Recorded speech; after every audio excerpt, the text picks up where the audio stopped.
Hola, soy Marino Berigüete desde aquí, desde Letras de Café.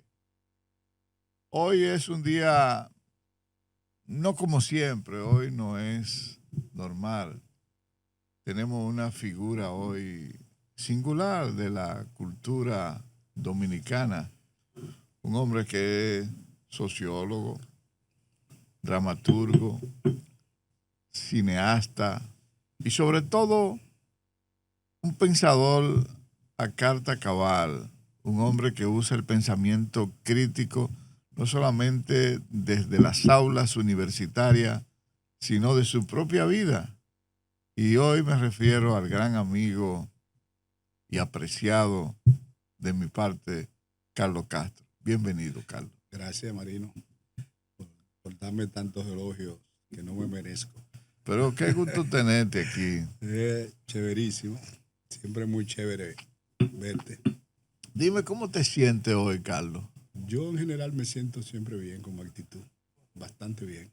Qué bien. Sí, esa es mi actitud hacia la vida. ¿Corriste hoy o hiciste ejercicio? No, porque tú me quitaste la hora de hacer ejercicio. Y hago ejercicio de 11 a 2 de la tarde. ¿Cómo está tu yo emocional en el día de hoy? Bien, bastante. Yo te digo que yo en general, la actitud mía, yo soy un militante del bien, vamos a decirlo así. Y es como actitud que lo tengo siempre bien. Y un bienestar interno, básicamente, que no depende, trato de que no dependa de nada externo a mí. Tú sabes que este programa,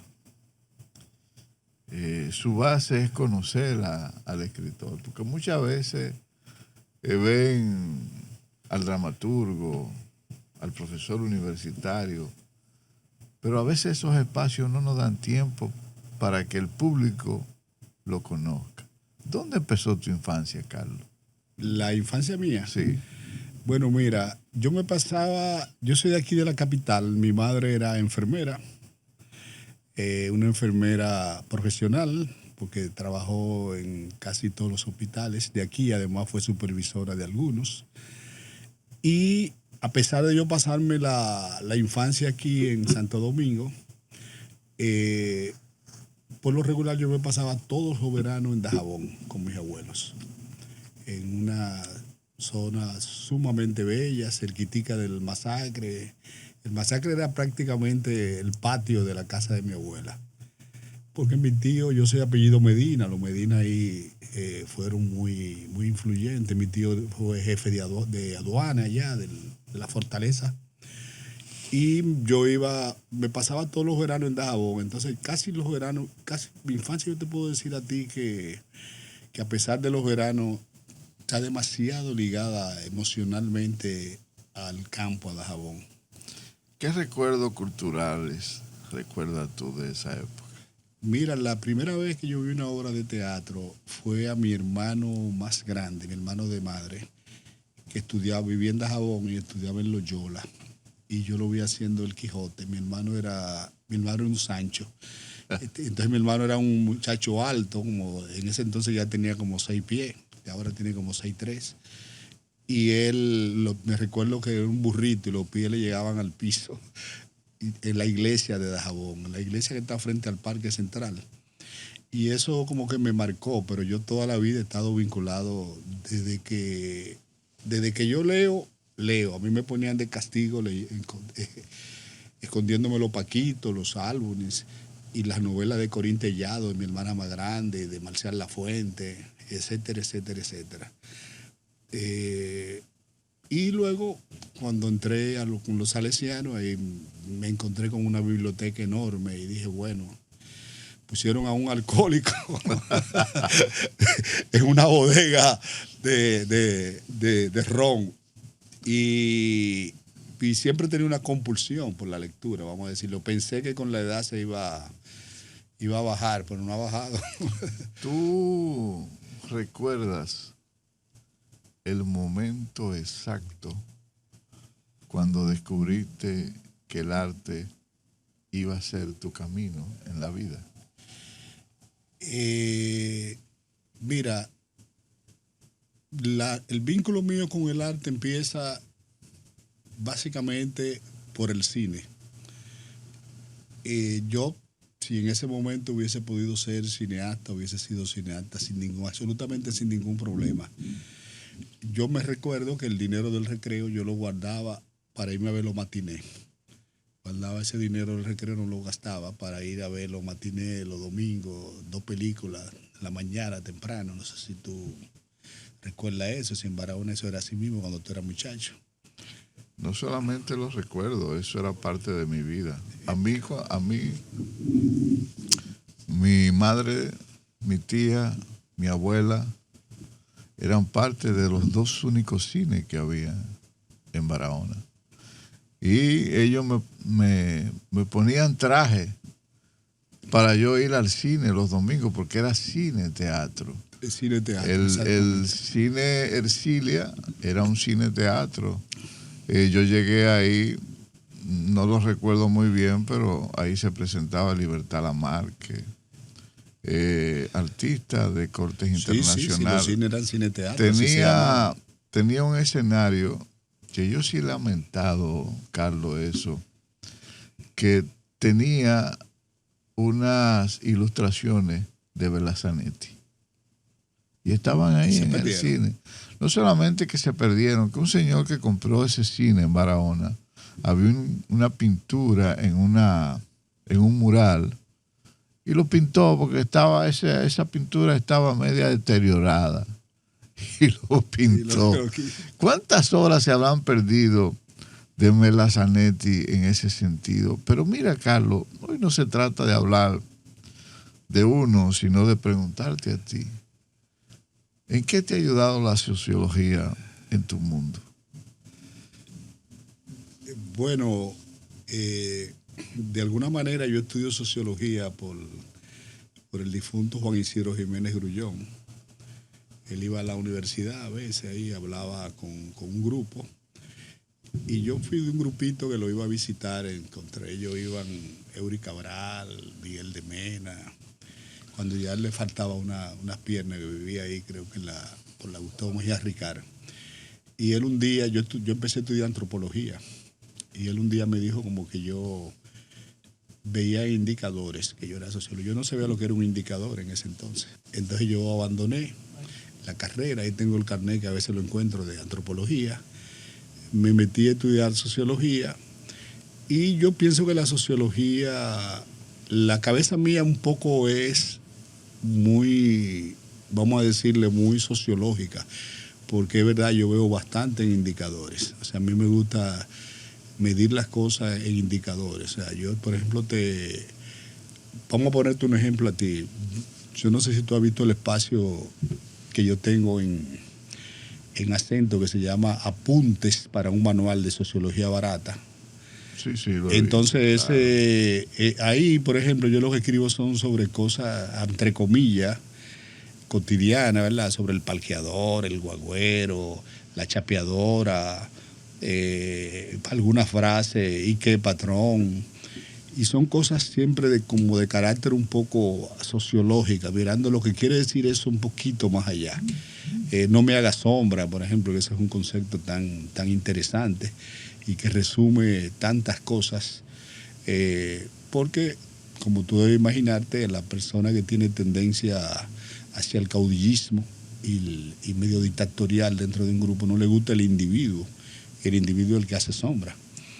Entonces, todas son reflexiones pequeñitas, pero de carácter sociológica. Y la sociología, yo no creo solamente a mí, creo que la sociología, el gran aporte que tiene es que te deja ver mucho la totalidad. Porque realmente, ¿cómo tú puedes desvincular cualquier cosa de lo social? Por ejemplo, aquí en este país se habla muchísimo del desarrollo económico. Pero ¿y de qué sirve tanto desarrollo económico si el desarrollo educativo va inversamente proporcional al desarrollo económico? Entonces, ¿tú sabes cuál es la imagen que yo tengo de eso? Un fisiculturista que tenga un cuerpazo, pero no tenga cerebro. Eso es lo que esta sociedad está finalmente terminando. Una sociedad de un cuerpazo sin cerebro, porque entonces tú tienes ahí lo que tiene que ver con la educación, que son hábitos, valores. Eso no existe. Entonces tú tienes una gente con dinero, con desarrollo económico, pero con un nivel de educación tan bajo que afecta a todo. ¿Te has visto tú alguna vez como un viajero creativo? Como un... Viajero creativo. ¿Cómo así?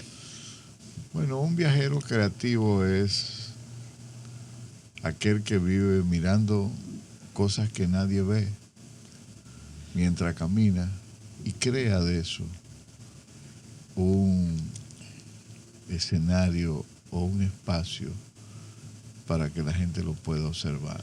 Bueno, yo pienso que Y es he visto, en lo que he visto de ti en los últimos años, en lo que he visto de ti, en lo que tú le prestas atención, te considero que eres un viajero creativo en tu trance, porque la vida es un viaje. Muchos lo hacen, a veces hacen un viaje, su vida se convierte en un viaje a la crítica, otros convierten su viaje hacia la amargura interna, pero yo te veo como un viajero creativo, donde camina y observa sociológicamente al hombre y de esa imagen que tú ves, hace una creatividad y va construyendo los personajes de tu obra, pero eso lo haremos más tarde. ¿Cómo te consideras tú? Bueno, en ese sentido nunca había reflexionado al respecto. O sea, nunca... Yo lo único que te puedo decir es que realmente, y posiblemente mi percepción y mi sensibilidad esté afectada por eso, yo soy muy ecléctico en mi formación inclusive intelectual. Tú me preguntarías a mí hace mucho tiempo y las cosas que más me interesan a mí aparentemente no están vinculadas a la sociología, que es un poco la neurociencia y la física cuántica. No porque la entienda, tú ves, porque me pasa un poco con eso como el tema de las mujeres, que no la entiendo mucho, pero me encantan. Me pasa lo mismo con la neurociencia y la física cuántica, porque son dos disciplinas que de alguna manera, desde el punto de vista de la extracción teórica y del punto de vista experimental del laboratorio, tienen reflexiones muy interesantes sobre el concepto de realidad, sobre la observación, y entonces esos son temas que a mí toda la vida me han interesado mucho. Bueno, en neurociencia prácticamente se dice que es muy difícil que lo que tú observes no sea lo que tú estés imaginando.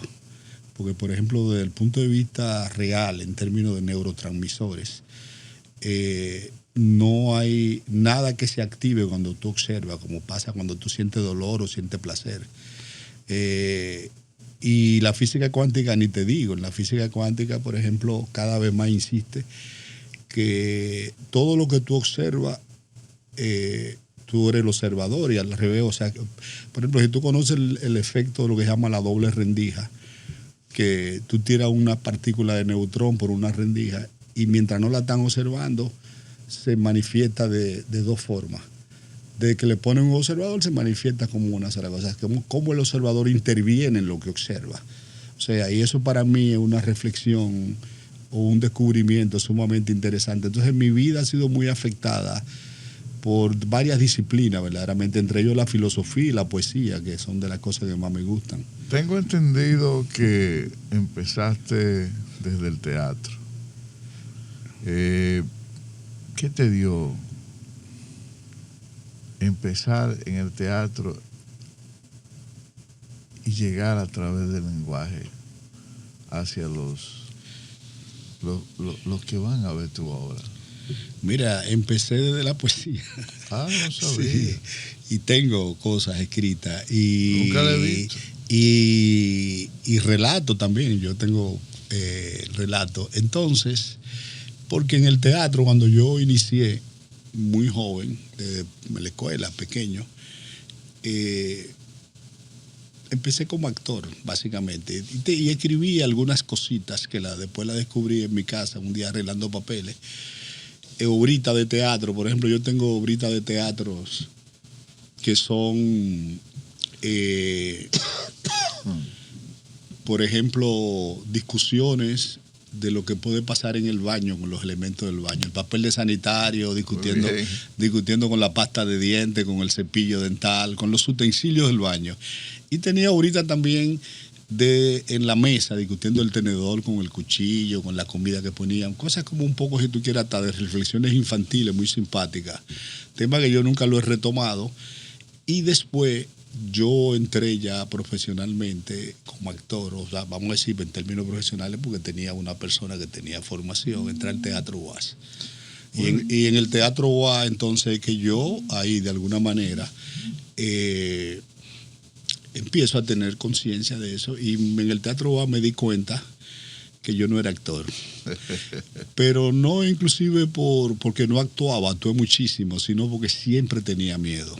Quisiera preguntarte algo, pero antes de entrar al segundo segmento, vamos a dar una pausa para los amigos,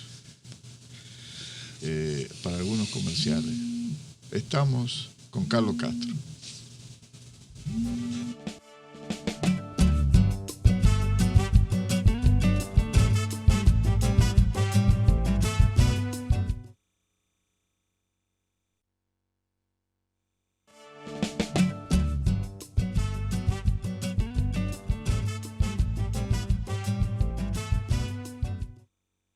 Seguimos con nuestra conversación con Carlos Castro, dramaturgo, director, sociólogo. ¿Alguna vez ha incursionado en la parte audiovisual? Tú dices sí, totalmente. Yo en la parte audiovisual, sí, yo tengo varios documentales y tengo un trabajo que ganó premio en una Bienal.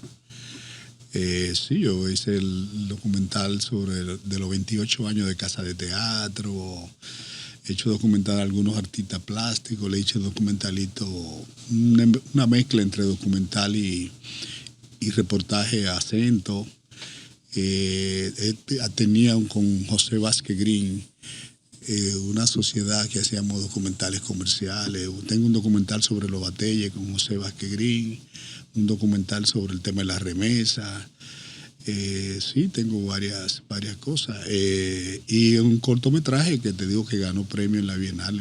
¿Y qué te llevó, Carlos, a la parte audiovisual? Es que yo soy cineasta en esencia. O sea, yo no estudié cine, vuelvo y te repito, porque yo era pobre. Imagínate, estoy como en el 70, te podías 73. ¿Cuándo tú haces ese clic del escenario a las cámaras? No, oye, lo que sucede, yo estudié sociología, pero nunca dejé de estar vinculado a la dramaturgia y al cine. O sea, yo veo cine diario desde hace posiblemente 40 años, cuando aquí era muy difícil ver cine, que tú bajabas la película por un sitio que se llamaba La Mula, que eso era pirateado, todo eso tú tenías que dejar la computadora abierta, poner los subtítulos, y entonces he seguido viendo cine, ahora que hay más facilidad, excelente. Entonces mi formación, cuando yo terminé sociología, yo fui a Barcelona y a Barcelona yo duré un año. Yo estudié ahí puesta en escena y dramaturgia escrita. Y entonces en Cuba fui en varios periodos y hice cursos sobre guión. Entonces después seguí estudiando guión y de manera autodidacta y estudiando también. Y entonces, por ejemplo, ahora yo terminé un proyecto de un guión que se llama El Diablo no duerme en su cama, que es un proyecto por encargo, que ya lo filmaron. Creo que este año lo ponen en los cines. Y adapté la novela Over de Marrero Aristi, que lamentablemente nunca se pudo llevar al cine. Qué bueno hablar de eso, porque ahora quisiera entrar al proceso creativo. ¿Cómo nace una idea en ti? Las ideas, me imagino que tú lo sabes como creador, pueden nacer de cualquier lugar. Una idea, pero normalmente lo que sí yo fortalezco para que las ideas fluyan bien es un poco la vagancia. ¿Verdad? Porque la energía de la creatividad es como la energía de la sexualidad, que no le gusta el estrés. O sea, le gusta que tú te sientas ligero, suave. Entonces yo siempre inclusive tengo una silla como de playa en casa, que la pongo en el techo y normalmente busco un poco el estado meditativo, tranquilo, relajado. Entonces las ideas te pueden venir a ti desde una conversación con una persona, desde un libro que tú estás leyendo, de ver una película, la calle, cualquier cosa. Las ideas, entonces, vuelvo y te repito, yo voy apuntando cosas, porque yo soy muy metódico. Me gustaría a veces ser menos metódico. Voy apuntando cosita, y cuando tengo ya el sistema nervioso, el sistema sanguíneo envenenado, ya tengo la sangre totalmente envenenada, entonces con todos esos apuntes empiezo a organizar y empiezo a escribir, porque para mí es muy importante que las ideas me salgan desde el sistema emocional. ¿Por qué? Porque yo no tengo duda de la cabeza ni del pensamiento. Yo sé que eso está ahí. Lo que sí yo tengo duda es la emoción, que la emoción esté ahí. ¿Para qué? Para que la obra de arte, sobre todo en el teatro, que eso es importante, porque sabe que el teatro se piensa en montaje. Entonces, el montaje, tú no puedes tener una obra que esté construida única y exclusivamente desde el punto de vista intelectual, desde el punto de vista formal. Es importante que tenga enganche emotivo, emocional, que agarre, porque la gente no va al teatro a escuchar una conferencia. La gente va, entre otras cosas, a divertirse. Y que el pensamiento es un proceso que entra más lento, después que la gente vea la obra, que piense en una escena, pero por el momento que se enganche emocionalmente. Entonces a mí me interesa mucho que la parte emotiva de lo que yo escribo esté resuelta. ¿Qué tú haces, Carlos? ¿Escribe primero o ve la imagen? Normalmente, a veces, una idea viene de un título. Primero aparece el título. A veces uno dura mucho con el título, que a veces los títulos son tan buenos que hay que defenderlo bien. ¿Te entiendes? Porque tú dices, bueno, yo no puedo escribir un cuento mediocre con un título tan excelente, o una poesía mediocre con un título tan excelente. Y a veces no, a veces son cosas que van apareciendo en apuntitos, en servilletas, en cositas que uno va a escribir, va tomando apuntes. Y un día se arma esa idea, pero por lo regular yo tengo que estar muy, muy sensibilizado con lo que voy a escribir. O sea, ya, porque yo me considero como una especie de rumiante, tú ves, que las cosas están ahí y vuelven al sistema digestivo, y entonces vuelven hasta que tú haces un día ¡frup! y la sueltas. Por lo regular escribo muy rápido cuando hablo, y cuando estoy pensando mucho para escribir, paro, porque me doy cuenta que estoy en la cabeza. Dice un amigo mío que las ideas son como un caramelo que uno tiene que darle vuelta y vuelta y vuelta hasta luego empezar a escribir sobre ellas. Y dejarla que salgan. Dejarla que salga. ¿Tú realmente lo haces a través de la intuición o a través de la estructura, tu trabajo? ¿Cómo lo empiezas? Mira, yo pienso que en el caso mío, a pesar de que creo que también soy bastante cerebral, yo creo que en el caso mío casi todo la intuición es importante para iniciar, incluyendo mis vínculos con personas, con gente, con cualquier cosa. La intuición para mí es sumamente importante. Entonces, porque si eso no está ahí, hay algo como que falta algo, tú ves. Y entre ellos, vuelvo y te repito, la obra de arte tiene que tener un enganche emotivo, por más pensamiento, porque ahora hay una justificación, y la ha habido siempre en la generación mía. O una dispersión.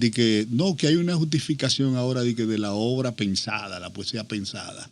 Entonces a veces son poesía muy bien construida, todo, pero muerta. O sea, le falta sistema nervioso, lo que yo le llamo sistema nervioso en la obra. Para mí la obra tiene que tener sistema nervioso. Por ejemplo, cuando una obra tiene sistema nervioso, cosas muy inteligentes conectan con cualquier público. Tú tienes el caso de Tarantino como cineasta, porque sus películas tienen sistema nervioso. Entonces eso conecta con cualquier persona que haya visto cine, que no vea cine, igual que Almodóvar en su tiempo, Woody Allen en su tiempo también, porque que había una cosa y una gracia que te agarraba. Y estamos hablando de cineastas pensadores, conceptuales. ¿te entiendes? Pero que una obra, en mi parecer, yo no prefiero en esencia, entre comillas, ni la poesía ni el arte, entre comillas, conceptual. Para mí el arte tiene que tener, tiene que ser algo vivo. ¿Qué tú buscas con tu obra provocar? ¿Qué buscas? En las obras mías, tú dices, Sí. mira, yo no tengo ese propósito de provocar absolutamente nada. Yo, por ejemplo, en mis obras de teatro, igual que en mi vida, lo que trato de ser honesto. Yo trato de decir lo que yo creo, como yo lo creo. Eso si le gusta a alguien que le guste, si no le gusta a alguien que no le guste. Yo inclusive nunca en mi vida escribiendo ni montando teatro veo absolutamente ningún tipo de público. Las obras que yo he montado hasta ahora tienen mucha conexión con diferentes públicos. Pero algo debe de demostrar. Bueno, porque lo que pasa es que yo casi todo lo veo con sentido del humor. Por Y creo que el humor conecta mucho con la gente. Pero es una visión artística. El humor es una visión. Pero yo no lo tengo como visión, lo tengo como una actitud hacia la vida. O sea, pero demuestra esa algo. es mi vida. Mi vida, yo no veo nada sin humor. O sea, aquí, por ejemplo, que pienso un día escribir sobre eso, es lamentable que algunos intelectuales de mi generación y de otras generaciones, pero de mi generación, que son los que he hablado, todavía hablen del arte, de la vulgaridad en el arte, pero hablan de la vulgaridad en el arte cuando una poesía o un relato o un cuento o una obra de teatro, en vez de enunciar el nombre académico, ¿verdad?, de un órgano sexual, lo enuncia de manera vulgar. Entonces, ¿por qué? Porque la vulgaridad nada más viene con cuando se subraya que en vez de tú decir pene, le dice el nombre vulgar al pene, dice tolete, lo que sea, lo que tú quieras, o seno, teta, lo que sea, ¿verdad? Pero la vulgaridad en el arte no es eso, porque la mayoría de los nombres que nosotros enunciamos son vulgares. La lechosa no se llama lechosa, el plátano no se llama plátano, la piña no se llama piña. La vulgaridad son los nombres comunes, pero lamentablemente que los intelectuales nuestros, muchos y artistas, hayan permitido que esa visión judeocristiana del idioma le haya cercenado un poco el pensamiento.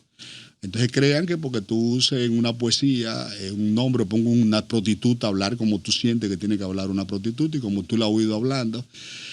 El teatro de fulano tiene mala palabra. ¿Pero qué es lo que es mala palabra? Ya tú sabes qué es lo que es mala palabra.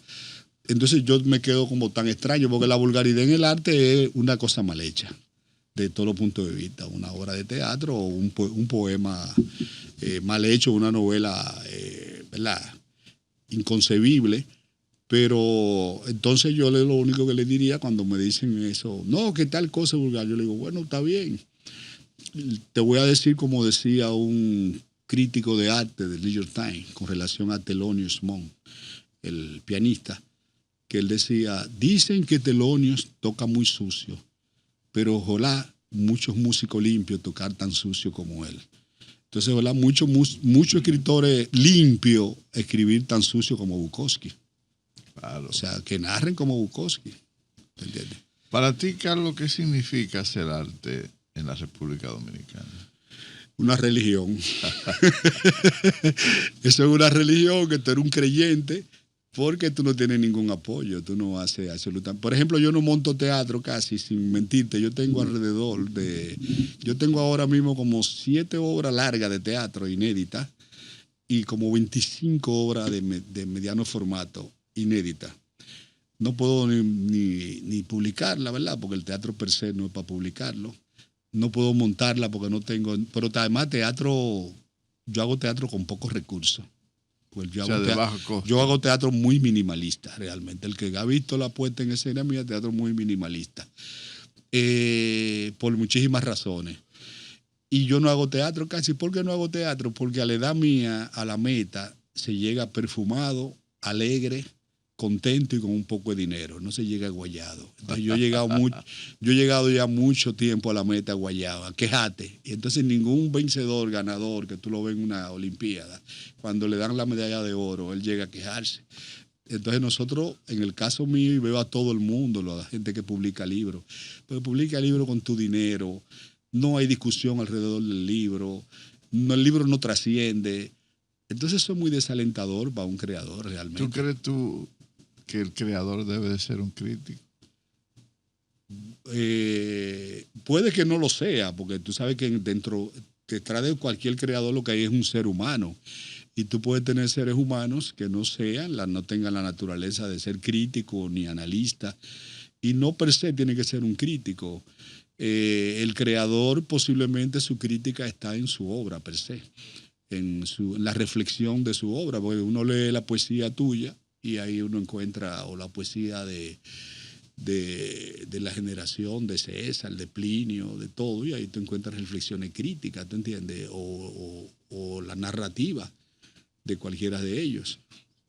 Entonces, pero como persona no necesariamente, porque tú puedes tener, inclusive, yo tengo una cantidad de amigos que son pintores y escritores y no saben conceptualizar su obra, pero eso no le quita nada, porque ellos lo que son es pintores. Dime una cosa, César.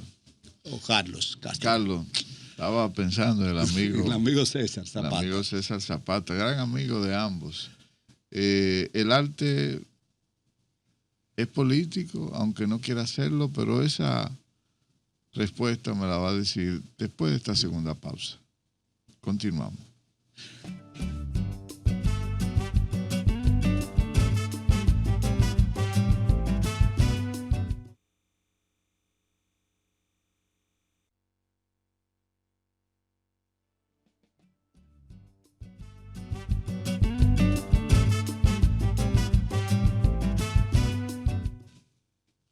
Entonces, como te decía anteriormente, que el arte para mí en ocasión tenía un buen componente político en la época universitaria, en la época estudiantil mía. Yo encontraba en las artes, bueno, Duarte concienció gente haciendo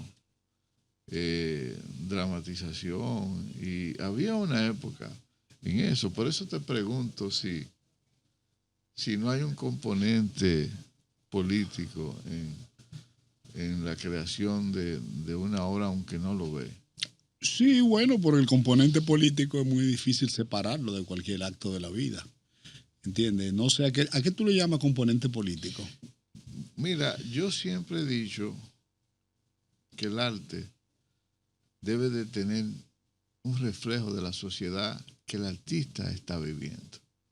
No es posible escribir como si viviésemos en la época del Quijote, o si lo que nos pasa alrededor se supone que si tenemos algún tipo de sensibilidad en la vida, no pongamos que sea una frase que despierte en un lector la curiosidad. Es cierto que eso se ha perdido, que uno ha perdido el componente de usar el arte para no solamente concienciar, sino también educar sobre algunos temas importantes. Es interesante lo que tú estás diciendo, porque yo, por ejemplo, que soy un consumidor de arte hace tiempo en el país, que veo cine dominicano, plástica también, leo a mis contemporáneos y los no contemporáneos, ¿verdad? El arte nuestro, vamos a decir, reflexiona muy poco sobre la cotidianidad dominicana. Actúa al teatro y eso es poquísimo. Y cuando se reflexiona, eso es pachanga. Pachanga es cosas estereotipadas, superficiales, para que tú vayas a reírte. Y inclusive la vida cotidiana se la dejaba a los comediantes. Por ejemplo, tú te encuentras aquí la narrativa y tienes poquísimo de eso. Mira. En teatro muy poco. En teatro entraron algunos autores. Está ahí tuvo Wadi Jaque cuando montaba teatro. En el caso de la dramaturgia mía siempre vive explorando con ese tema. Los artículos también. Los artículos inclusive exploran muy poco sobre eso. y la plástica a veces un poco más, dependiendo de la generación. Pero tú vas al teatro y tú no ves aquí muchas obras, por ejemplo, ¿qué? Sobre el tema homosexual, sobre el tema de las drogas, sobre el tema de la violencia.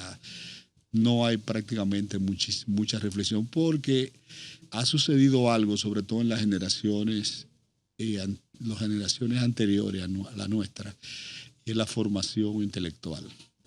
La formación intelectual y además poco contacto y poca sensibilidad con el tema, con la vida política de este país. Y hay una especie como de muchachos a veces muy talentosos, pero con una formación intelectual muy vaga, que están haciendo de todo, teatro, escriben narrativa. Bueno, la narrativa de Rita explora en aspectos cotidianos dominicanos de manera muy singular, la de Rey también, un poco esa generación, pero la generación de nosotros casi reflexiva. Si no explora, posiblemente tengamos un poco de miedo, porque acuérdate que se pasó del arte panfletario, los años 70, el arte contestatario, a entonces un arte, entre comillas, muy abstracto, que nada más tenía compromiso con la estética per se y con la forma, tú ves. Y a veces tú no encontrabas los elementos de contenido, propiamente eran muy, muy pobres. Obra a veces formalmente muy bien escrita, pero de poca reflexión, si tú quieres, sobre los temas del mundo y los temas nuestros. Carlos, ¿te han censurado alguna vez alguna obra? Bueno, han censurado, han querido cosas. Una vez la Sala Ravelo del Teatro Nacional, de una obra donde los actores estaban en pantaloncillo, pero eso no pasó de ahí. Y finalmente le hicimos como iba la obra. ¿A quién habla tu obra? ¿Al pueblo? ¿A la élite? Bueno, ¿O a ti mismo? Lo que sucede es que tú sabes que en sociología el concepto de pueblo no existe, ¿verdad? Porque eso es como una abstracción. Bueno, pero... Porque un vicini es una gente del pueblo. El pueblo siempre, al pueblo siempre se le han dado, no, porque al pueblo se le ha dado una categoría como sinónimo de persona de barrio, populares, marginal. Entonces en sociología esa abstracción es muy difícil como de tú definirla, qué es lo que se siente como pueblo. Yo no te, vuelvo y te repito, yo no tengo como en ese sentido meta. Yo cuando escribo y monto teatro, yo hago lo que yo siento. Yo me equivoco montando lo que yo siento y escribiendo lo que yo siento. Tú sabes que una de las películas que me ha tocado a mí, o sea, que me toca, porque yo te he dicho que yo nací en el cine, teatro. Yo, al tener esa relación con el cine, yo entré al cine gateando y iba al cine 3 veces a la semana, no pagaba. Y una de las películas que más me tocó a mí cuando la vi fue Cine Paradiso. Que de los otros días prácticamente. Sí, pero cuando te digo ya en mi adultez, cuando la vi, me han tocado 2 películas que quiero oír tu opinión. Cine Paradiso y la Bella Belleza. La Bella Época. No, la Gran Belleza. La Gran Belleza, eso de Pablo Sorrentino. Claro.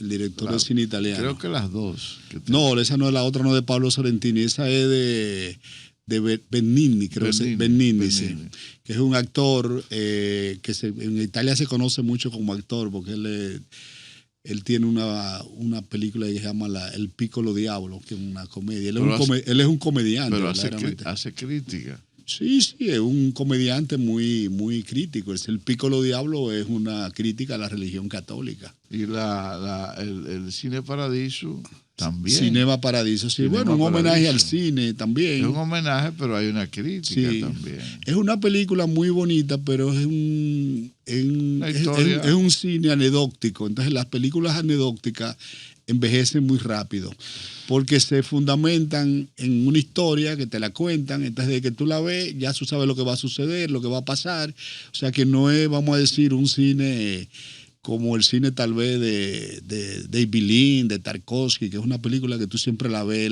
y tiene muchísima relectura, porque no se fundamentan en una cuestión anecdótica, histórica. Pero una película bastante bonita, pero una película ya que si tú la ves de nuevo tal vez no te toque tanto. No, me toca, siempre que la veo. Siempre que la vea, ok. Porque es que mi vida ocurrió en el cine. O sea, yo aprendí a leer en el cine. Yo aprendí el uso de la imaginación mía en el cine. Porque como te dije, mi mamá, mi tía, mi abuela trabajaban en el cine. Eran todo el cine. Toda la vida de nosotros era alrededor del cine. Y el cine de la época mía no es el de hoy. Habían obras de teatro. Bueno, los primeros eventos de cine están narrados entre Puerto Plata y los lugares de Barahona, que tenían tenían las estructuras más modernas. Sí, yo llegué a ver cuando estaban filmando esa película, siendo yo un niño. Inclusive hicieron una película de sexo, se llama Amores en la Mina, ya, que yo me acuerdo. Sí. Amores en la Mina. Me acuerdo de esa película. Pero dime una cosa, ¿significa mucho para ti el público, Carlos? Pero el público, tú dices, yo como director de teatro. Mira, para nada, vuelvo y te repito, porque es que yo no lo veo. Porque, por ejemplo, inclusive a mí me parece que ese concepto del público es una categoría comercial, de mercado, ¿verdad? En ese sentido, que tiene un valor, pero a ese nivel. Pero yo pienso que a nivel como artista, a nivel individual, un creador no tiene que pensar en público. Dime una cosa, quiero preguntarte ya para fines de cierre, ¿verdad?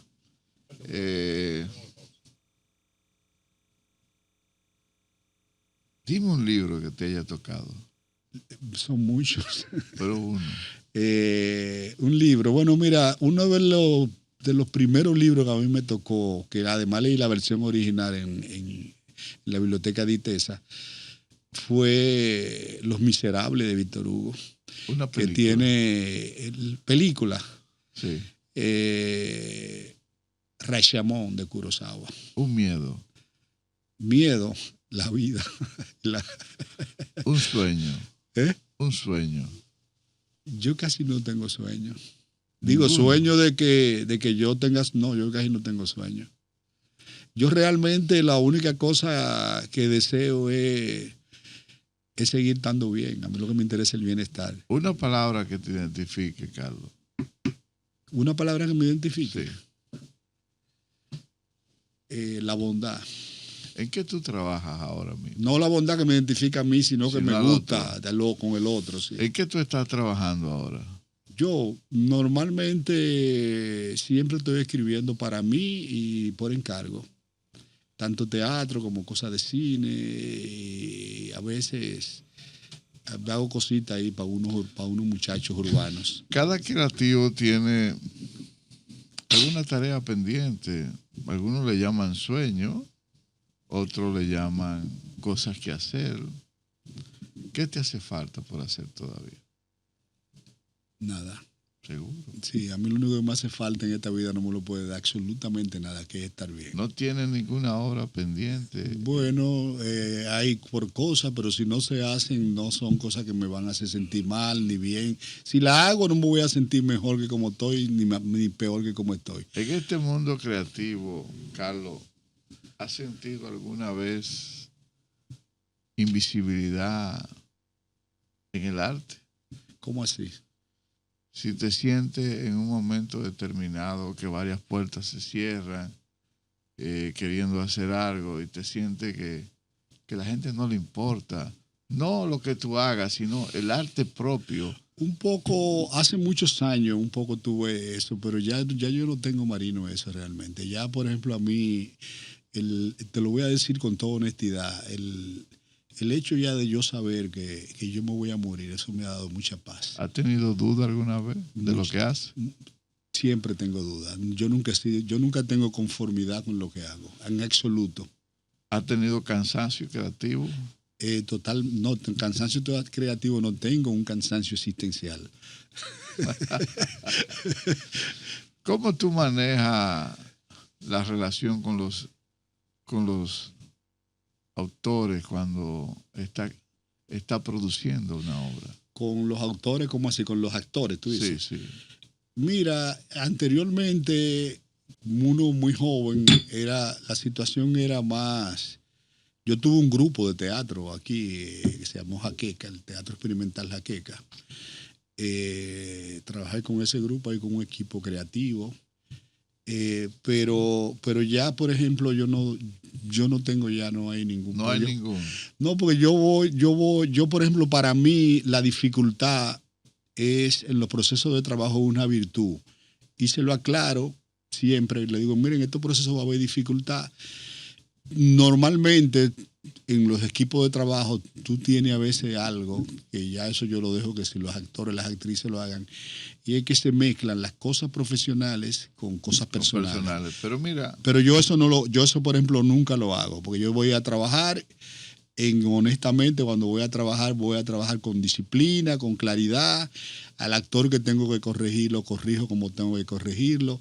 Yo no me la doy en chévere, ni me la doy en chévere, ni absolutamente nada. O sea, ese no es mi rol dentro del teatro. Debemos entrar a una pausa brevemente, pero vamos a seguir continuando la conversación. Señores, síguela ahí, que yo te tengo que decir. Estamos con Carlos Castro, artista, dramaturgo, sociólogo, excelente profesional del arte.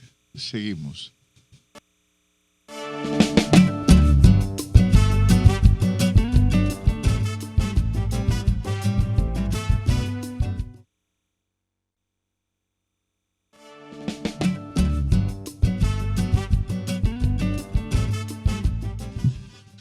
Seguimos con Carlos Castro, gran amigo, una persona buena en el sentido de la palabra. Carlos, ¿qué le falta al arte dominicano específicamente?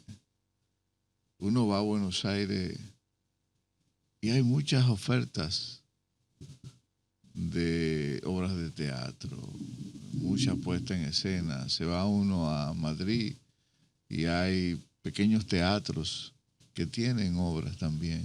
¿Qué nos hace falta a nosotros? Porque a veces veo que hacen algunas obras, pero no le dan publicidad. Me entero después que pasan. Y mira que yo estoy ligado al sector cultural. ¿Qué es lo que pasa en el país? Mira, hacer teatro tanto a nivel comercial, ¿verdad? Que ese teatro del que tú te enteras, que tú lo oyes en la radio, lo oyes anunciándolo, como el teatro un poco que está debajo de la tierra, que no se conoce, no se ve, que son ese teatro de generaciones más jóvenes, de autores, de muchachos que escriben su obra, que quieren decir algo, que tienen algo que decir, que no es ese teatro de franquicia. Es un teatro que tú compras la obra de teatro, la tienes que hacer más o menos igual, la anuncias. Ese teatro por lo regular encuentra patrocinio porque está lleno de estrellas, está lleno de personas conocidas. Es un teatro válido, pero es un teatro válido si existiera lo otro. Lo otro es muy difícil porque lo otro tendría que tener apoyo estatal, como en todo el mundo. El teatro sobre todo tiene que tener apoyo estatal porque el teatro prácticamente deja muy poco beneficio. El teatro no es como el cine, que en el cine tú te encuentras actores ricos, directores ricos. En el teatro es muy difícil que tú te encuentres un director de teatro que sea rico, teatro famoso inclusive. Actores igual. Esos actores de teatro muy buenos en toda parte del mundo para hacer dinero tienen que meterse a cine, hacen cine. Entonces el teatro es muy complejo en ese sentido y cada vez más es más costoso. Por ejemplo, aquí no hay una política de Estado que tú tengas ni un lugar donde ensayar. Por ejemplo, el año antepasado, una obra mía quemando fue a la TEA, un teatro en Nueva York, en Manhattan, y nosotros no pudimos conseguir ni una reunión con el Ministerio de Cultura para pedirle 2 pasajes. Pero eso soy yo, esos son después la mayoría de la generación más joven que yo todavía es más crítico. pues tienen a veces menos contacto, menos vínculo. Y cada vez que yo hago teatro, lo estoy haciendo ya hace un tiempo, que los actores y las actrices sean valores de producción, o sea, que ellos consigan patrocinio. No hay apoyo. No hay apoyo. Ellos consigan patrocinio, pero los patrocinios que yo consigo por lo regular no es porque existe una política que tú vas a un sitio, presentas un proyecto, es con amigos. Carlos, pero ¿qué ha pasado? Porque, mira, en la época juvenil mía, y tuya también, en los pueblos había grandes grupos de teatro. Sí, pero eran muchachos que trabajaban igual que nosotros, que trabajamos donde quiera. Pero ese donde quiera dejó de existir porque el mundo moderno se hizo más complejo, tú necesitas dinero, la gente tiene un hijo. Entonces aquí eso ha limitado mucho, sobre todo el teatro, porque el teatro aquí no ha podido construir prácticamente gente de oficio. E inclusive ese grupo de teatro iba por cada municipio, claro. Iba a las escuelas, iba nosotros íbamos así con el Teatro Guá y amanecíamos en las casas de lo que nos invitaban. Recuerdo pero eso. Ya eso, imagínate tú, eso se es imposible. Perdió. No es que se perdió, es que el mundo cambió. Entonces el mundo tú necesitas dinero para todo, necesitas moverte. Por ejemplo, a mí me invitan a cualquier cosa y tienen que pagarme un hotel, tú entiendes. Tú tienes que pagarle a un grupo, esos muchachos tienen familia. La mayoría de los actores con los que yo trabajé en principio ya son actores de cine conocidos. Es muy difícil que tú lo puedas meter a veces en obra de teatro porque una obra de teatro dura 3 meses trabajando y ellos se ganan posiblemente 500,000 pesos.